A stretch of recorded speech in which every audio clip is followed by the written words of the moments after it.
नमस्कार मंडळी, मी संदीप अशोक गोसावी, अंमळनेर जिल्हा जळगाव. सर्वांचं शिक्षण संक्रमण शैक्षणिक पॅनल महाराष्ट्र राज्याच्या स्टुडिओमध्ये हार्दिक स्वागत. मंडळी, आज आपण Shri Shivaji high school junior college Tambepur Amalner जिल्हा जळगाव येथील काही नियमित शिक्षकांच्या कर्मचाऱ्यांवर दिनांक 10/2/2025 रोजी अॅट्रॉसिटी कायद्याअंतर्गत गुन्हा दाखल झाला होता. सदर प्रकरणातील पोलीस यंत्रणेने चौकशी सुरू केली असून संबंधित शिक्षकांनी जामीनसाठी देखील त्या ठिकाणी अंमळनेर सत्र न्यायालयामध्ये अर्ज केला होता. अंमळनेर सत्र न्यायालयाने दिनांक 21/2/2025 रोजी त्यांना जामीन मंजूर केला. मग त्याच्यात स्पष्टपणे नमूद होतं की सदर तक्रारी मागे अंतर्गत शालेय राजकारण असण्याची शक्यता आहे. तथापि न्यायालयीन प्रक्रियेचा आदर राखूनही शाळेच्या प्रशासनाने संबंधित शिक्षकांचे नियमित वेतन फेब्रुवारी 2025 पासून थांबवले असून त्यांना कोणताही वैध शासकीय आदेश नसताना नोटिसा देण्यात आल्या आहेत. कोणाला? शिक्षकांना नोटीस देण्यात आल्या आहेत शाळेकडून. शिक्षकांनी याच्या विरोधात शिक्षणाधिकारी माध्यमिक जळगाव यांच्याकडे वेळोवेळी लेखी तक्रारी त्या ठिकाणी केल्या आहेत, पण त्याच्यावर आतापर्यंत कोणतीच त्या ठिकाणी कारवाई झालेली नाहीये. सदर प्रकरण अतिशय गंभीर आहे.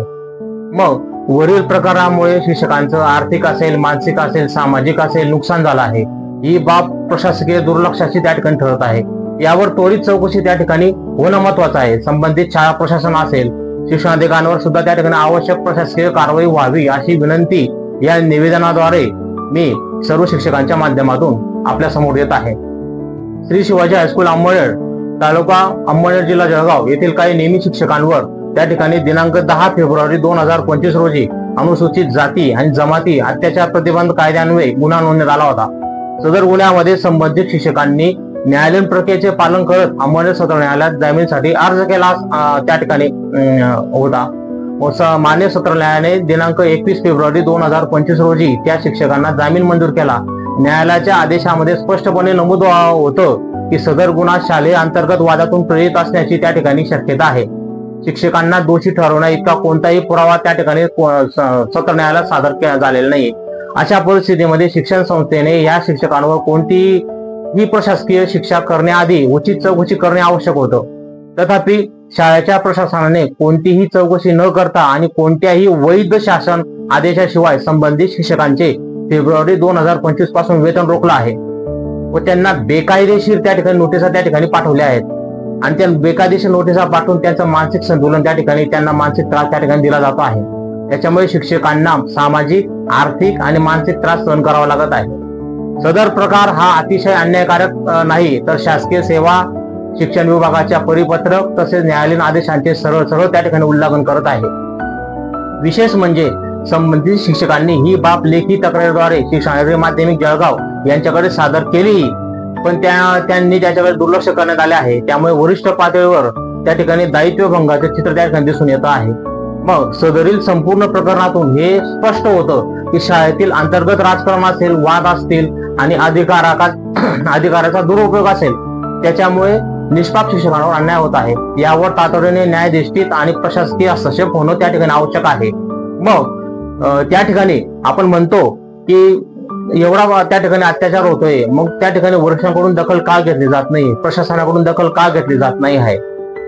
तर मंडळी, आजच्या कार्यक्रमाचा प्रारंभ करण्यापूर्वी मी एक चारोळी आपल्या समोर सादर करतो. शिक्षक हा दीप ज्ञानाचा उजेड, शिक्षक हा दीप ज्ञानाचा उजेड, अन्यायाच्या धोक्यात हरवला खरेद, अन्यायाच्या धोक्यात हरवला खरेद.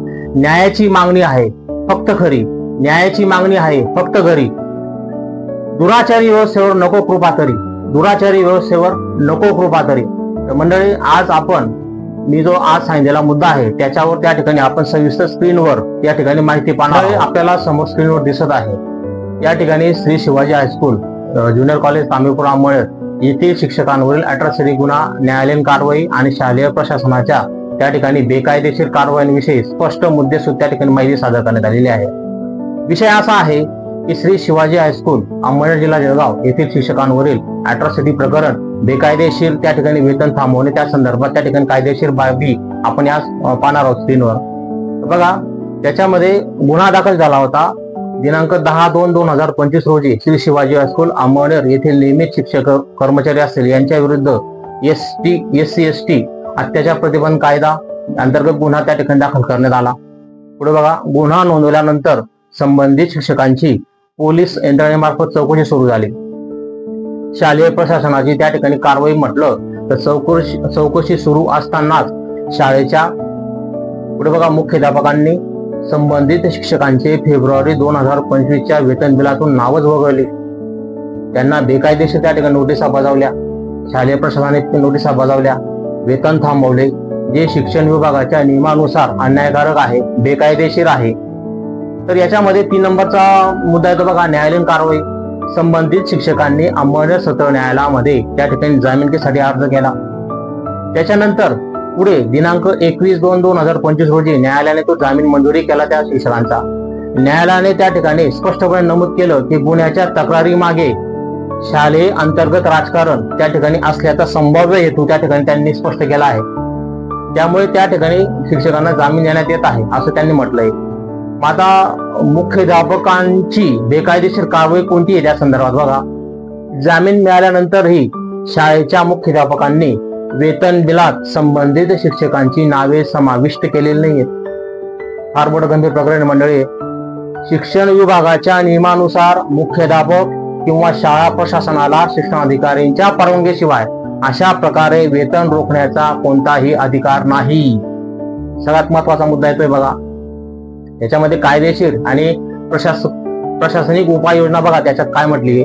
शिक्षण विभागाकडे त्यांनी तक्रार केली होती. आता प्राथमिक शिक्षणाधिकारी असतील, उपशिक्षण संचालक असतील, नाशिक विभाग असेल, माध्यमिक शिक्षणाधिकारी असतील, यांच्याकडे त्यांनी लेखी तक्रार केलेली त्या संदर्भात. तक्रारीमध्ये त्या ठिकाणी पुढील बाबी त्या ठिकाणी समाविष्ट करण्यात आलेल्या आहेत. गुन्हा दाखल झाल्याची तारीख आणि तपशील तो आपल्या स्क्रीनवर येतोय बघा. याच्यामध्ये न्यायालयीन आदेशाची प्रत ती सगळ्यात महत्वाची आहे. वेतन थांबवण्यासंबंधी शालेय कारवाईचे त्या ठिकाणी पुरावे तिथे दिलेले आहेत. वेतन थांबवण्याच्या आदेशावरची जी अपील आहे ती बघा त्याच्यात समोर स्क्रीनवर येतोय. शिक्षकांनी शिक्षण विभागाकडे अपील करून वेतन थांबवण्याच्या बेकायदेशीर आदेशाविरोधात त्या ठिकाणी कारवाईची मागणी त्या ठिकाणी केली. उच्च न्यायालयाची रिट याचिका आहे. बॉम्बे उच्च न्यायालय औरंगाबाद खंडपीठाने सुद्धा रिट याचिका दाखल करून पगार थांबवण्यावर स्थगन आदेश त्या ठिकाणी मिळवता येईल केलं शिक्षकांनी, ते सुद्धा केलेलं आहे. याचिकेत न्यायालयाच्या जामीन आदेशाचा सुद्धा त्या ठिकाणी उल्लेख करून शाळेच्या प्रशासनाविरुद्ध कठोर कारवाईची मागणी सुद्धा त्या याचिकेमध्ये करण्यात आलेली आहे. नंतर बघा 1 नंबरचा मुद्दा येतो मानवाधिकार आयोगाकडे तक्रार. शिक्षकांनी मानवाधिकार आयोगाकडे त्या ठिकाणी तक्रार कराव्यात सादर केलेल्या आहेत. त्या ठिकाणी मानसिक छळ आलेला आहे. अवैध त्या ठिकाणी वेतन रोखणे भविष्य व त्याचा परिणाम होतोय याचा सुद्धा त्या ठिकाणी उल्लेख सर्व त्या शिक्षकांनी केलेला आहे. मग याच्यामध्ये निष्कर्ष काय येतोय बघा, न्यायालयीन आदेशानंतरही संबंधित शिक्षकांचे वेतन थांबवण्याचा हा गंभीर प्रकार आहे. ही बेकायदेशीर त्या ठिकाणी कृती ठरत आहे. संबंधित शिक्षकांनी आपले हक्क असतील संरक्षणासाठी या ठिकाणी वरील प्रमाणे कायदेशीर पावलं उचलणं आवश्यक आहे आणि ते शिवाजी हायस्कूल शिक्षकांनी केलेलं आहे. शिवाजी हायस्कूल अंमळनेर येथील नियमित शिक्षकांवरील अॅट्रॉसिटी प्रकरणामध्ये संबंधित शिक्षणाधिकाऱ्यांची भूमिका अत्यंत महत्वाची आहे. खालील प्रमाणे त्या ठिकाणी स्पष्ट करतात बघा ते नियमात आहेत. संबंधित शिक्षणाधिकाऱ्यांची कायदेशीर भूमिका आणि जबाबदाऱ्या कोणत्या आहेत ते आपल्या स्क्रीनवर दिसत आहेत. शाळा प्रशासनाच्या कारवाईवर त्यांनी नियंत्रण ठेवलं पाहिजे होतं. सगळ्यात पहिला मुद्दा तो आहे मुख्याध्यापक संस्थाचालकांनी जर कोणत्याही शिक्षकाचा पगार त्या ठिकाणी रोखला असेल तर ते केवळ प्रशासकीय नाही तर बघा पुढे प्रशासकीय परवानगीशिवाय ते करता येत नाही. स्पष्ट त्या ठिकाणी नियम आहे. शिक्षणाधिकारी असतील, शिक्षण उपसंचालक असतील, शिक्षण निरीक्षक असेल, त्या ठिकाणी गट शिक्षणाधिकारी असतील, यांनी शालेय प्रशासनाकडून केलेल्या अशा बेकायदेशीर कारवाईची त्या ठिकाणी चौकशी करणं आणि त्यावर नियंत्रण ठेवणं सुद्धा अपेक्षित आहे. आता त्या ठिकाणी 2 नंबरचा मुद्दा तो बघा वेतन थांबवण्यासंबंधी अंतिम निर्णय देणं. आता सगळ्यात महत्वाचं आहे शिक्षण विभागाच्या नियमानुसार शिक्षकांच्या त्या ठिकाणी पगार कपात किंवा त्या ठिकाणी थांबवण्याचा निर्णय फक्त सक्षम प्राधिकारी जे उपसंचालक असतात, शिक्षण संचालक असतात तेच घेऊ शकतात. शिक्षणाधिकारी माध्यमिक यांना सुद्धा शिक्षकांचे वेतन थांबवण्याचा अधिकार नाही. तर मुख्याध्यापकांना कुठे आला? मुख्याध्यापक कुठे येतात?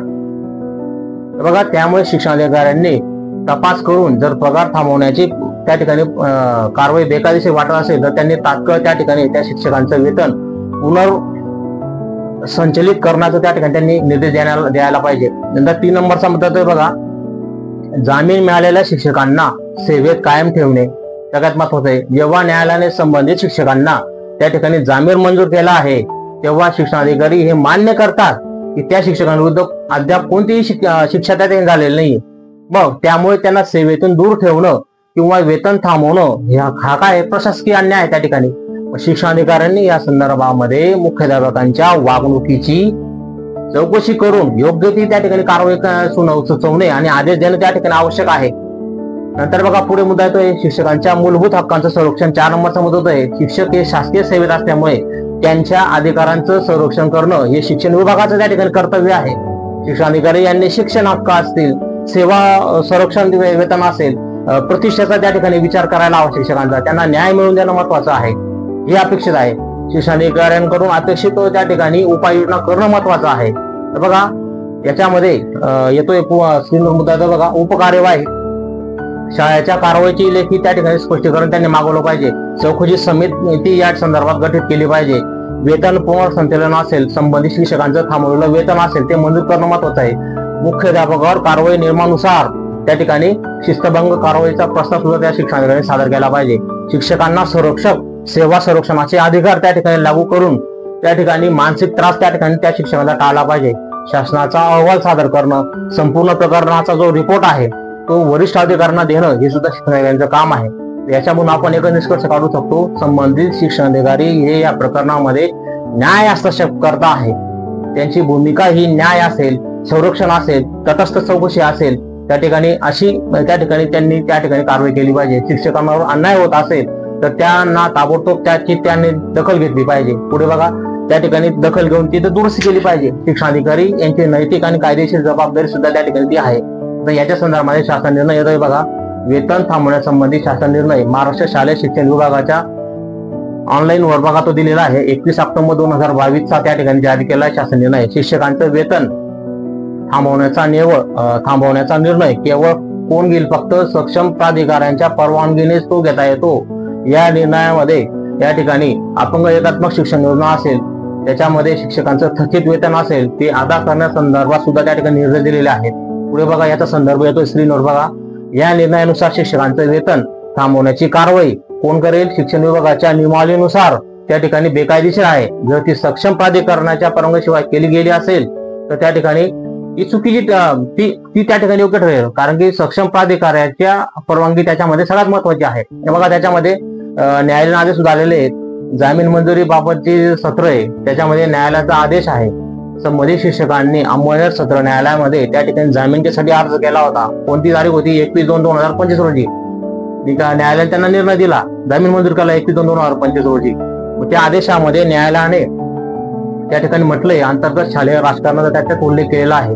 याच्यामध्ये संदर्भ म्हटलं तर सत्र न्यायालय अंमळचा आदेश आहे तो 21/2/2025 चा.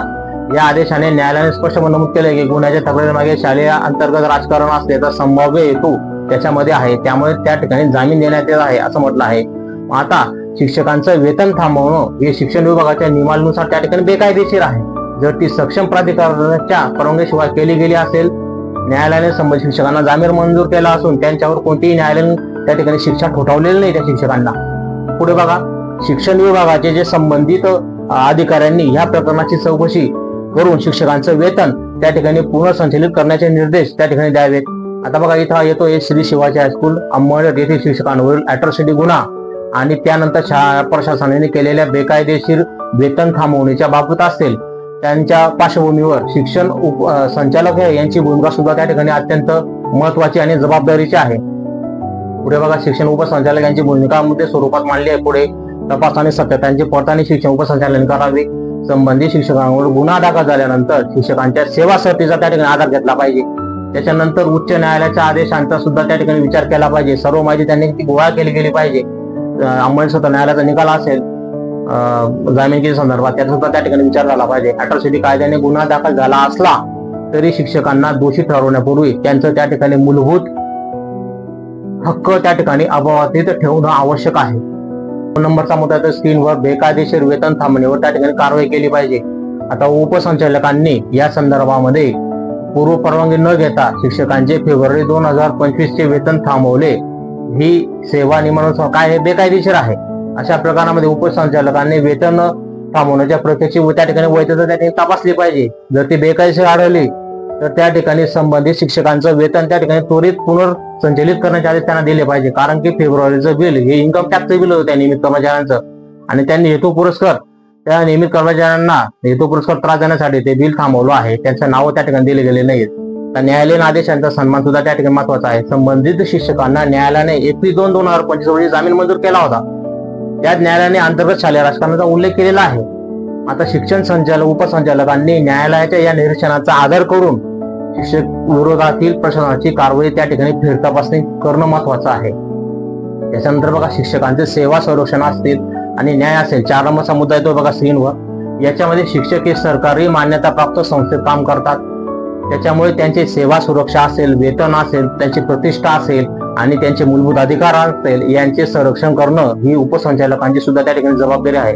अशा घटनांमुळे शिक्षकांमध्ये भीतीचं वातावरण निर्माण होऊ नये म्हणून उपसंचालकांनी न्याय हस्तक्षेप त्या ठिकाणी केला पाहिजे. त्याच्यानंतर बघा, मुख्याध्यापकांवर सुद्धा अनुशासनात्मक त्या ठिकाणी चौकशी केली पाहिजे. जर असं आढळलं की मुख्याध्यापकांनी शिक्षण विभागाच्या परवानगीशिवाय वेतन थांबवलं असेल, कारण शिक्षकांना नोटिसा दिल्या असतील, तर त्यांच्यावर शासनात्मक त्या ठिकाणी चौकशी त्या ठिकाणी सुरू ठेवणं हे शिक्षण उपसंचालकांचं त्या ठिकाणी कर्तव्य ठरतं. उपसंचालकांनी सुद्धा त्या ठिकाणी तात्काळ कारवाई केली पाहिजे. तर तिथं बघा कारवाई दिलेली आहे. शाळेच्या प्रशासनाकडून लेखी खुलासा त्या उपसंचालकांनी मागवला पाहिजे. बेकायदेशीर त्या ठिकाणी कारवाईची कारणमीमांसा त्या ठिकाणी केली पाहिजे. वेतन थांबवण्याची चौकशी, वेतन पुनर्संचालनाची प्रक्रिया सुरू करणं हे त्यांचं काम आहे. शिक्षकांना सेवा संरक्षणाचे लेखी आश्वासन आणि त्या शिक्षकांचा मानसिक त्रास कसा टाळला जाईल हे त्यांनी पाहिलं पाहिजे. मुख्याध्यापकांवर चौकशी प्रस्तावित करणे, भविष्यातील त्यांच्याकडून जे अजून काही गैरप्रवृत्ती होतील त्यांच्यावर त्या ठिकाणी आळा घालणं महत्वाचं आहे. त्याच्यामध्ये उच्च शिक्षण संचालक असतील, शासनाला अहवाल त्यांनी पाठवला पाहिजे. पारदर्शक आणि कायदेशीर प्रक्रिया त्या ठिकाणी सुनिश्चित करणं महत्वाचं आहे. तर याच्यामध्ये निष्कर्ष असा येतो, शिक्षण उपसंचालक हे शिक्षण व्यवस्थेतील न्यायाचा महत्वाचा त्या ठिकाणी आधारस्तंभ आहेत. त्यांनी ह्या प्रकरणामध्ये न्यायालयीन आदेशाचा त्यांनी त्या ठिकाणी सन्मान राखावा.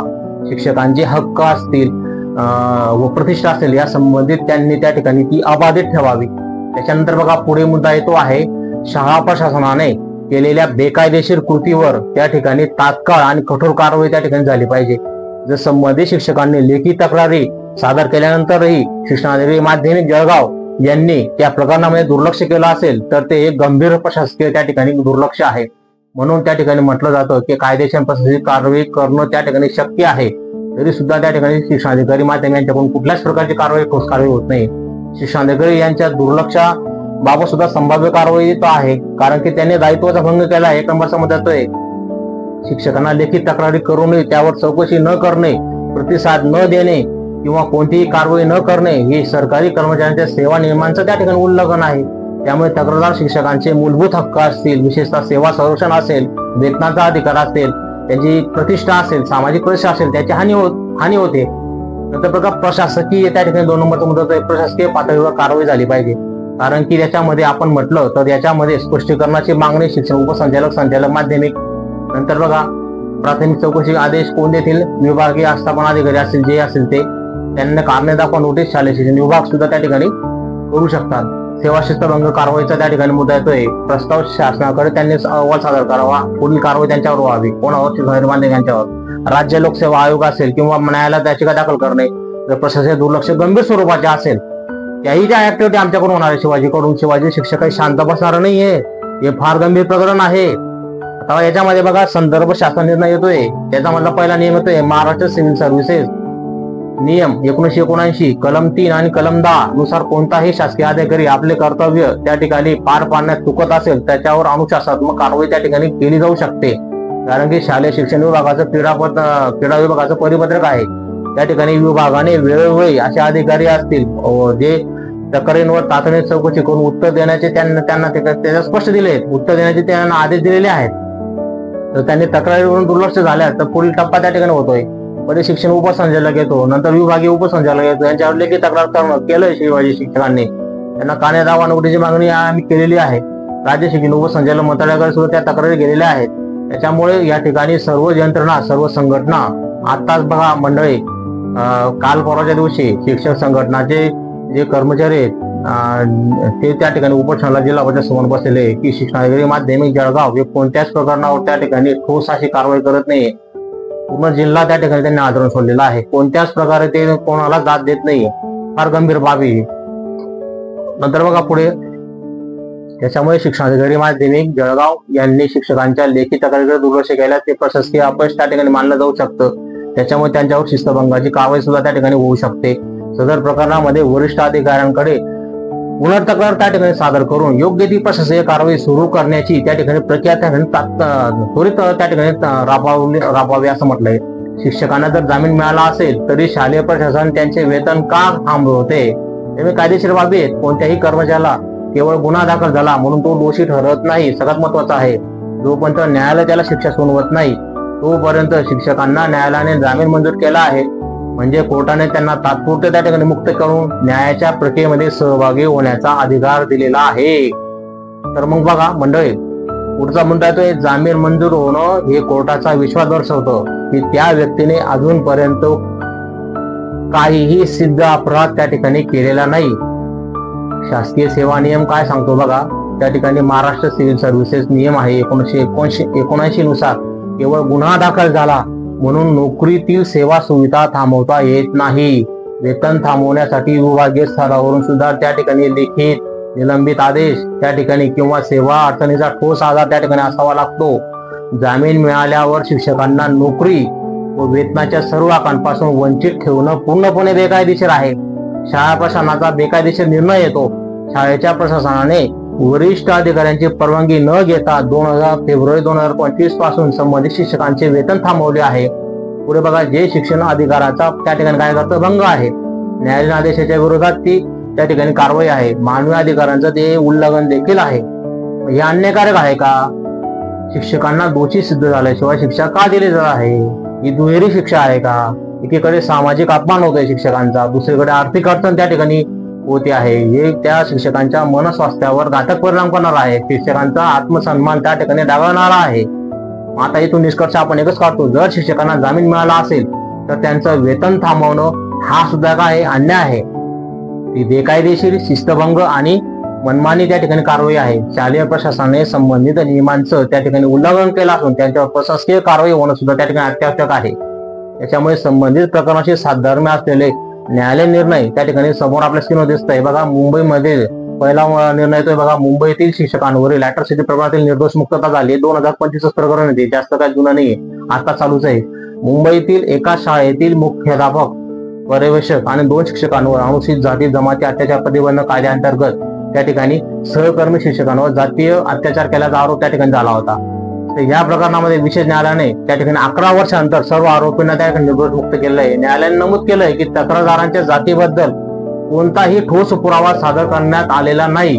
कथित अपमान हा सार्वजनिक दृश्य मध्ये झाला असल्याचे सिद्ध झाले नाही. बघा मित्र मंडळी, अॅट्रॉसिटी गुन्हा हा सार्वजनिक ठिकाणी होणं महत्वाचं असतं. 2 साक्षीदारांनी न्यायालयात आपले पूर्वीचे बयान नाकारलं होतं त्या खटल्यामध्ये. त्याच्यामुळे खटल्याची विश्वासार्हता त्या ठिकाणी कमी झाली आणि निकाल त्या मुंबईच्या शिक्षकांकडून लागला. नंतर बघा 2 नंबरचा मुद्दा आहे सुप्रीम कोर्टाचा निर्णय. पुराव्याच्या विसंगतीमुळे निर्दोष मुक्त झाले. 2025 मध्ये सुप्रीम कोर्टाने एका प्रकरणामध्ये त्या ठिकाणी अनुसूचित जाती जमाती अत्याचार प्रतिबंध कायद्याअंतर्गत त्यांना दोषमुक्त केलं आहे. या प्रकरणामध्ये तक्रारीतील घटनेचे वर्णन आणि साक्षीदारांच्या साक्ष्यांमध्ये मोठ्या प्रमाणात त्या ठिकाणी विसंगती आढळून आल्या. कथित अपमान असेल सार्वजनिक दृश्यामध्ये झाला असल्याचे कोणतेही पुरावे सादर करण्यात आले नाही. या कारणास्तव न्यायालयाने पुढे बघा दोषमुक्तीचा निर्णय दिला आहे. 3 नंबरचा सुप्रीम कोर्टाचा निर्णय येतोय, केवळ तक्रारदारांच्या कुटुंबियाच्या उपस्थितीत घडलेल्या घटनेवर आधारित त्या ठिकाणी दोषमुक्तता 2025 मध्ये एका प्रकरणात झालेली आहे. आरोपींना अनुसूचित जाती व जमाती अत्याचार प्रतिबंधक त्या ठिकाणी कायद्याअंतर्गत दोषमुक्त केलेला आहे.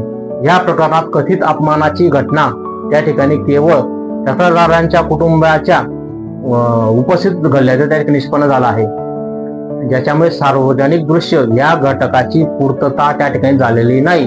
त्यामुळे न्यायालयाने दोषमुक्तीचा निर्णय दिला आहे. त्याच्यानंतर 4 नंबर सुप्रीम कोर्टाचा निर्णय येतोय, अॅट्रॉसिटी कायद्याचा गैरवापर रोखण्यासाठी महाराष्ट्र तत्व दिले जे 2018 मध्ये सुप्रीम कोर्टाने घोषित केले. सुभाष काशीनाथ महाजन विरुद्ध महाराष्ट्र राज्य या प्रकरणामध्ये अॅट्रॉसिटी कायद्याचा संभाव्य गैरवापर रोखण्यासाठी काही महाराष्ट्र तत्व सुद्धा सुप्रीम कोर्टाने दिलेले आहेत. त्याच्यामध्ये FIR नोंदण्यापूर्वी त्या ठिकाणी प्राथमिक चौकशी करणं गरजेचे आहे. मंडळी, या प्रकरणात प्राथमिक चौकशी लांबचीच गोष्ट आहे. जे फिर्यादी होते तेच आरोपी झाले या प्रकरणामध्ये. प्राथमिक चौकशी लांबची गोष्ट आहे. सरकारी कर्मचाऱ्यांविरुद्ध FIR नोंदण्यापूर्वी नियुक्ती प्राधिकरणाची मंजुरी घेणं महत्वाचं आहे.